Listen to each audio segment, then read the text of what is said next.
Hello everyone, it's Samantha back here. Welcome back to my channel. Hope everybody is doing really well and life's treating you okay. First off, apologies if there's a bit of wind sound. It's not me, I promise. It's a bit windy here in the northwest of England today, but I'm sat in my lovely conservatory and it's creaking and cracking a little bit. How are you all? Hope everyone's okay and we're ready to delve into the delights of captured beads. Look at this cute bracelet here. I was making a few of these actually, and then it occurred to me that I'd make some shorter ones and turn them into earrings. So I'm not actually going to make this today. I just thought I'd show you what I have been making. But then I thought that it might be nice to make some earrings along the same kind of lines as the captured bead situation. So I've made these guys here to match the bracelet. Okay, aren't these lovely? Really, really cute. Can you see that? Beautiful. And I've made these little pink ones too. These ones are a little bit longer. So I thought we'd have a look at captured beads today, and we're going to be making the 2-drop one. So I will go through how to make these gorgeous guys here. Okay, so you're going to need a few materials. So I'll just bob those ones out of the way and we'll have a look at the materials that we need. Okay, so to make your jump rings, you're going to need quite a few jump rings, and I make my own, and I've made mine with 1mm 18 gauge bare copper wire. Okay, and the size that I'm using today is 7mm. I'll go through that in a second. You're also going to need some 0.8mm wire, which I think is 20 gauge, but I will just double check and pop it somewhere maybe around here on the screen for you.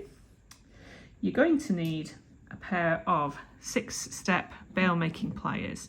Now mine are the 2 to 9mm increments, which is important for this because we're going to be using the 5th step, which is 7mm, okay, because we're going to be using some 6mm beads.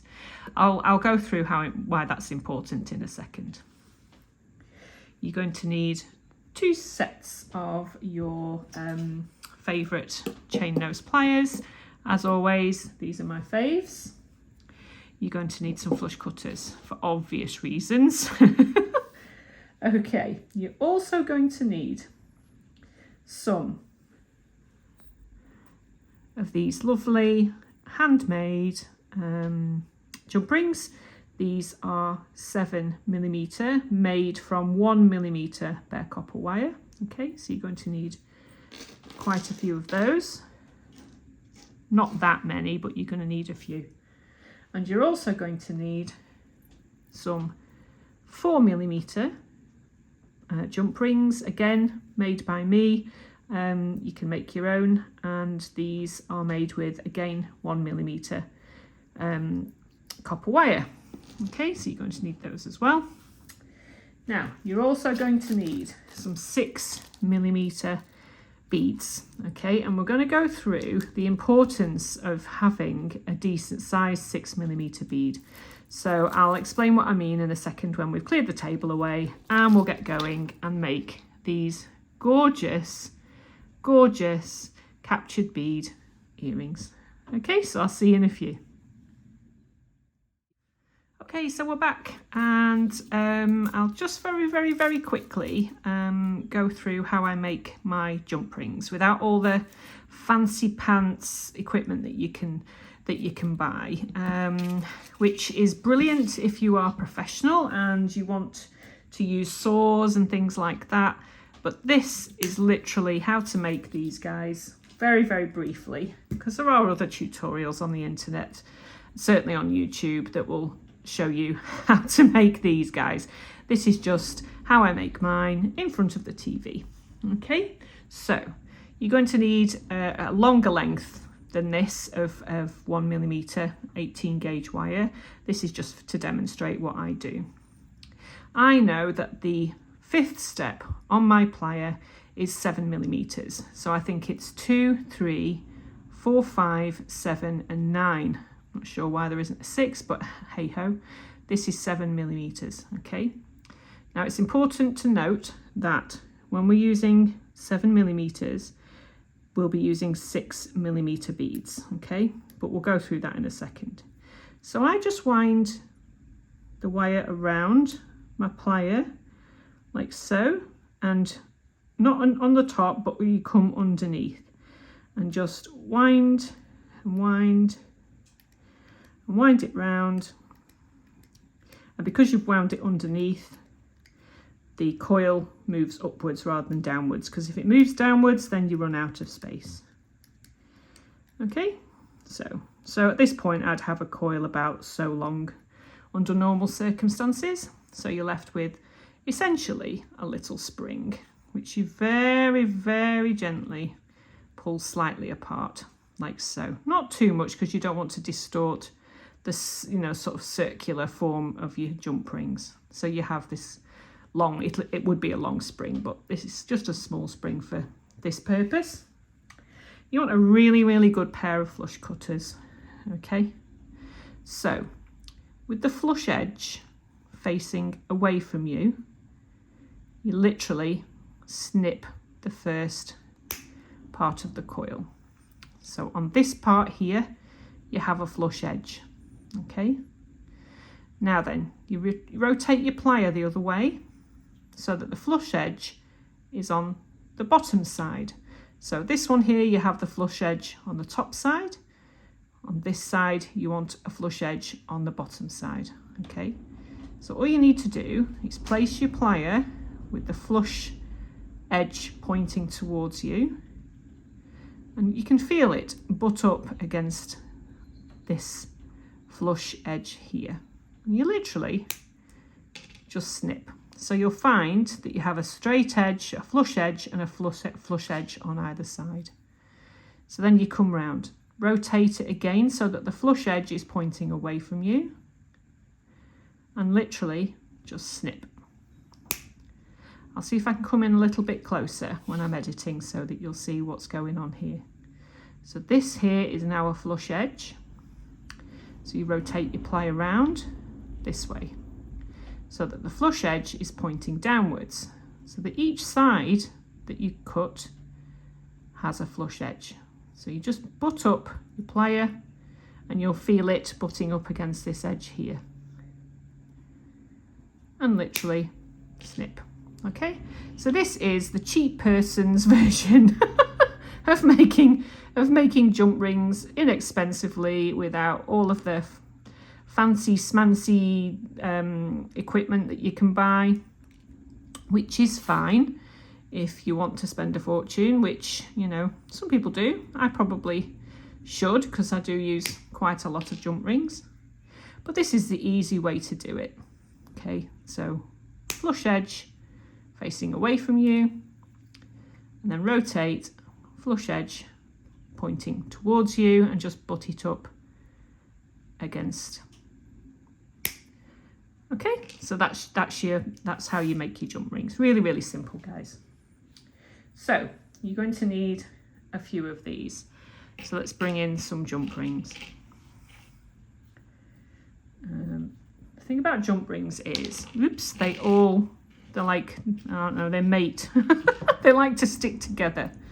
So my advice at this particular point, because we're going to be using our fingers quite a lot to create these little caged beads, what I would suggest you do is you spend a little bit of time opening your jump rings up before you start.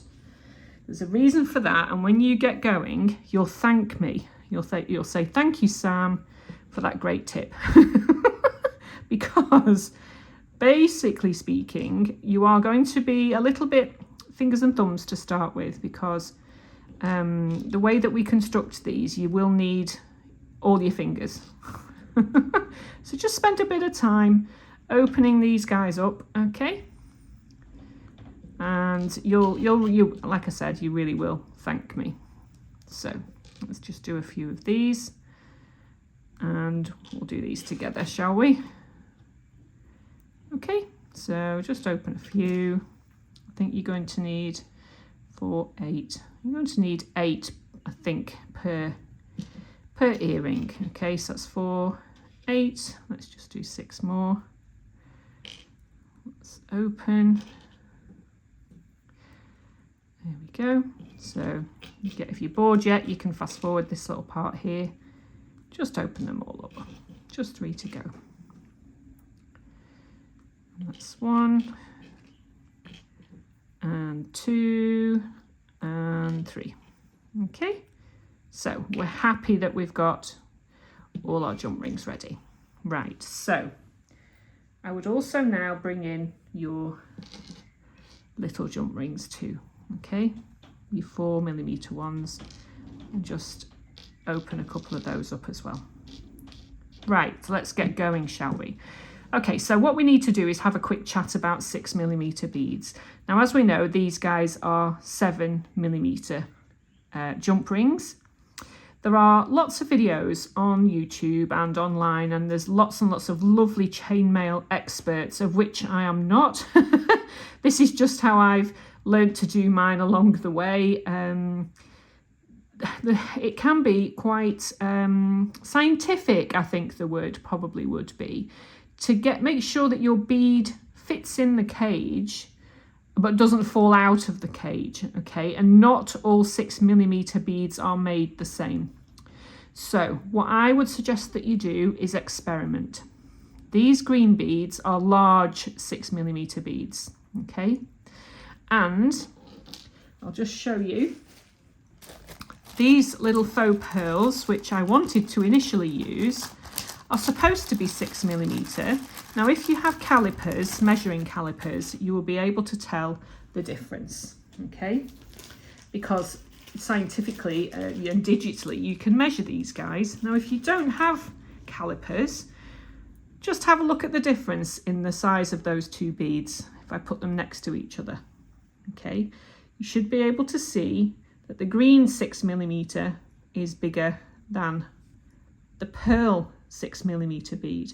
Even though they're listed as 6mm, they're not all the same. So this could be 6.2, this could be 6, 5.9, 6.1, etc, etc. So my best advice, if you don't have calipers, is to just get your larger 6mm beads out. Now, I know all you beaders and all you lovely bead weavers, etc, and wire workers will know exactly what I mean when I say a larger 6mm bead. I don't really need to explain it any further, do I?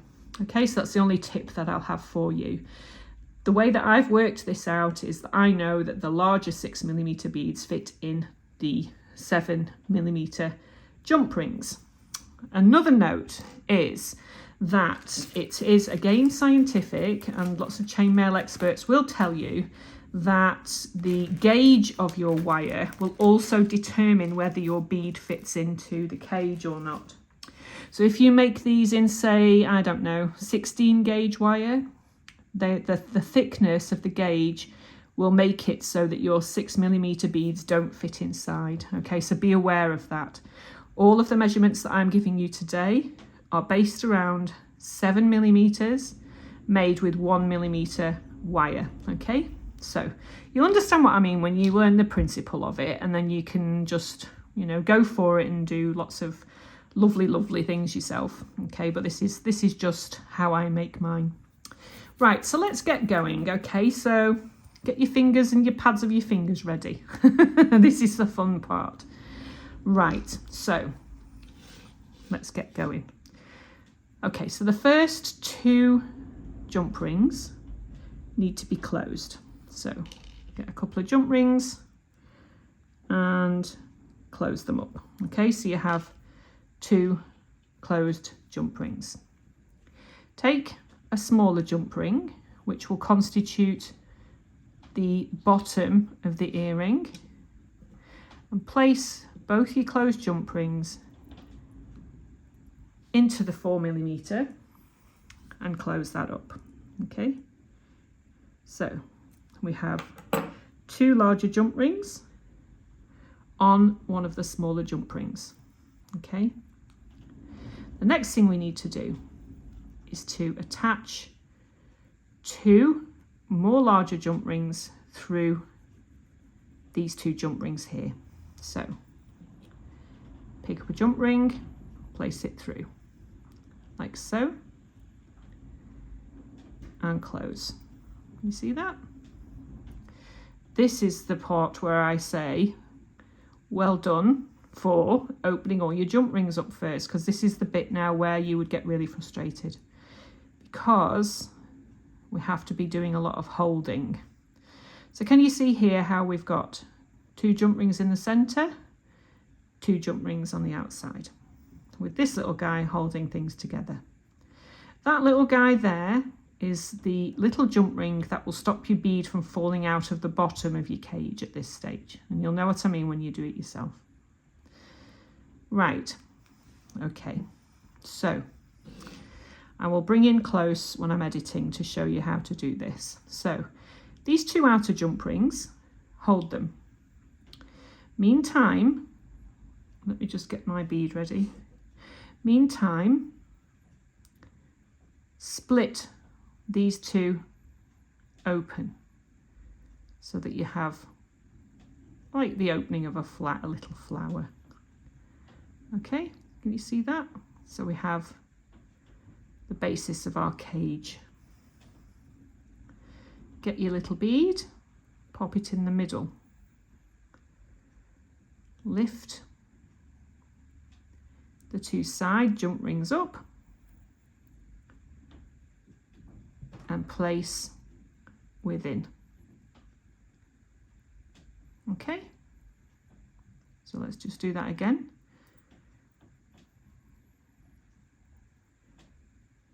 These 2 guys here, open like so. Split this guy in the center, pop your bead in, okay? And then lift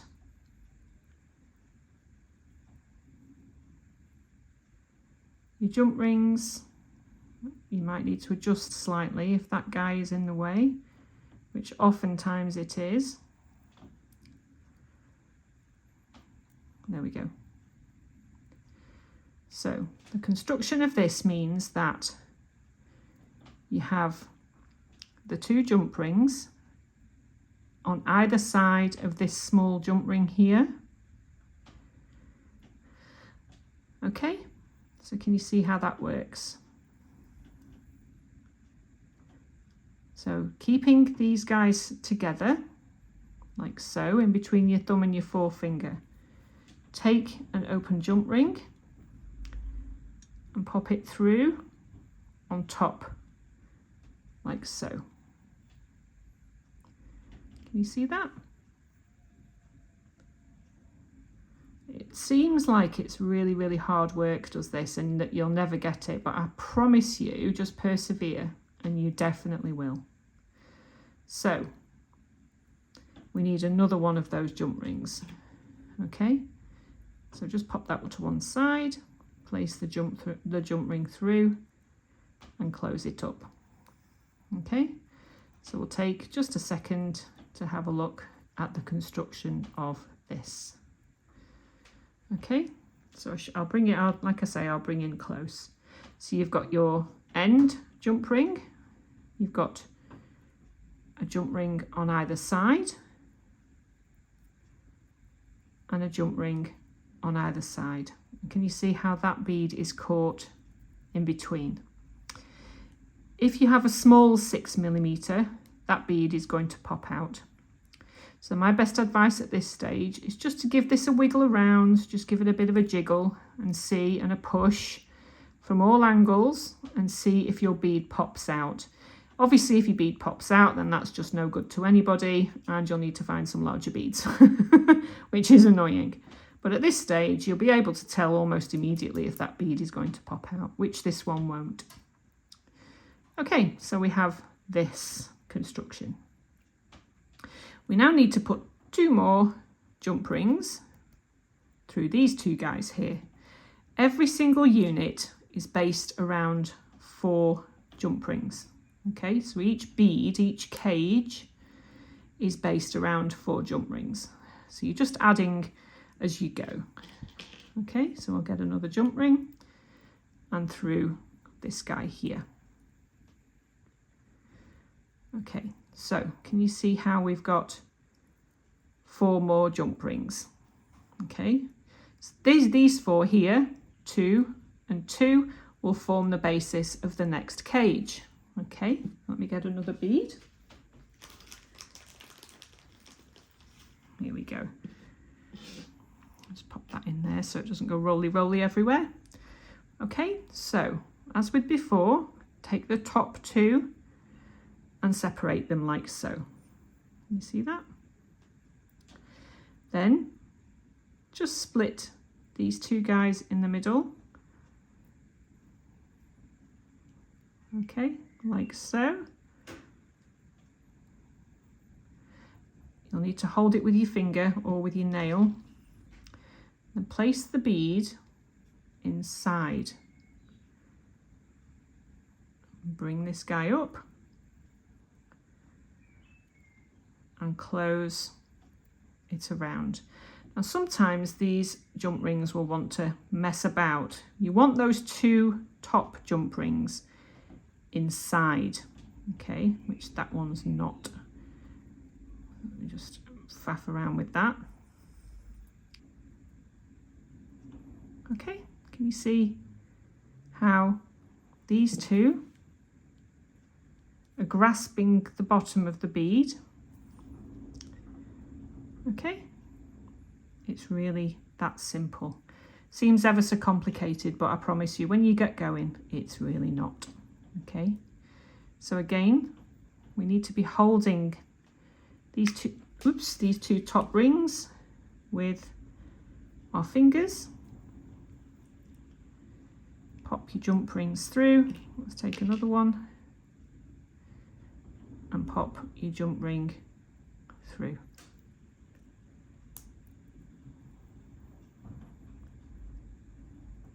Okay, so that's if you wanted to make the 3 version, the version with 3, like so. As it happens, we're just going to make the 2 version, okay? So, the best thing to do is to get your smaller jump ring now, okay, and attach the smaller jump ring through these 2 here. You see that? And then just close it up. I'm going to do this twice for you because I know that it looks complicated, but I really want this to be accessible for beginners, okay? I don't want you to be put off. Please don't be put off because they are really, really beautiful. So that's your first earring made to start with, okay? So let's go ahead and do number 2. You follow along as best you can. I'll try and bring it up close for you so that you can see what I'm doing closer up, okay? So get everything ready, okay? So your first 2 jump rings need to be closed. That's 1 and 2, okay? So you come in with your smaller jump ring, 1 and 2 on, and then close this guy up. Okay, so can you see we've got 2 larger jump rings attached to the smaller one. So these 2 jump rings here, we want to put 2 more jump rings through those 2. So there's our first, okay, and then our second. So that's the basis of our first cage, okay? So we have, I'll show you, 1 small one, 2, and then 2. Okay, so those 4 larger jump rings are the basis of the cage. So, separating the larger jump rings. with the smaller jump ring at the bottom, like so. Can you see that? And then we split these in two, and using the pads of your fingers and your nail to keep these guys separate, pop your bead in and close things together. Okay, so you can see that we have two enclosing, okay, the bead. Because you're having to hold, close these jump rings up with these fingers here. So we take a jump ring, okay, through the top, another jump ring through the top. Okay, so can we see here that bead now is enclosed? So we need two more large ones.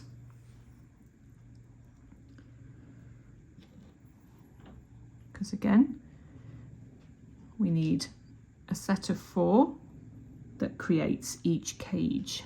Okay, so through and through. So as you can see here, we have 4 more jump rings which are going to create the next bead cage. Okay,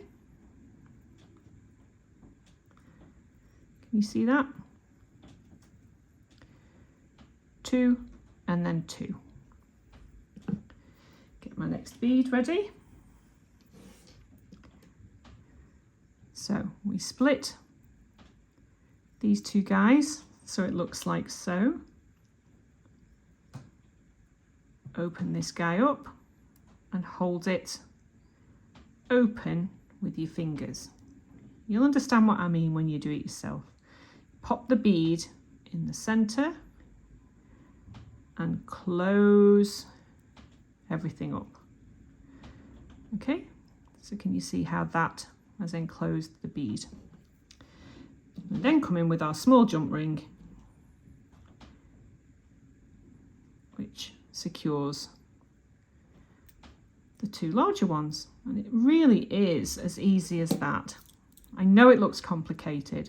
I absolutely promise you that when you start doing it yourself, you'll understand what I mean. When you are opening the jump rings up, little sort of 4, like a flower, I think, you sort of open them up so that they grasp the bead. Okay, so can you see there? Each of the beads is completely enclosed. Okay, so there we are. Next thing we need to do is to pop an ear wire on. So let me find the ear wire. So you can decorate these and finish these exactly how you want to. Okay, so if you wanted to just leave a jump ring at the bottom decoratively, that's fine. You could dangle some chain off the end here, or 2 or 3 jump rings to make a fan type of shape. I'm going to put a little wire wrapped bead on mine, the same bead that we've used, for the caged parts. Okay, so bring in your 0.8 millimeter wire, which I think is 20 gauge.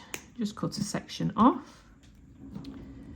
I'm going to take the smallest loop on my plier and literally just make a really cute little spiral. Okay, so roundy, roundy, round, roundy, round, and then just give it a bit of a kink in it and just create a little spiral like so. Okay, so come in with your bead, pop that down. You've made these before, you know how to make these. Anything that you like on the end of a bald head pin. If you like to make your own head pins, that's fine.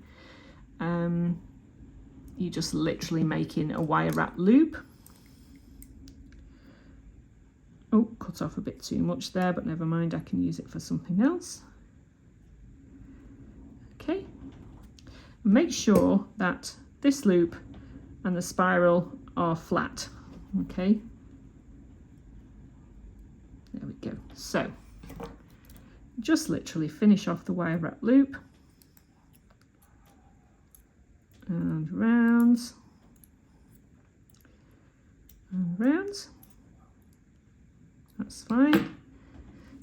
Bit too much excess there, Sam, but never mind. Never mind. Oh dear. Not to worry.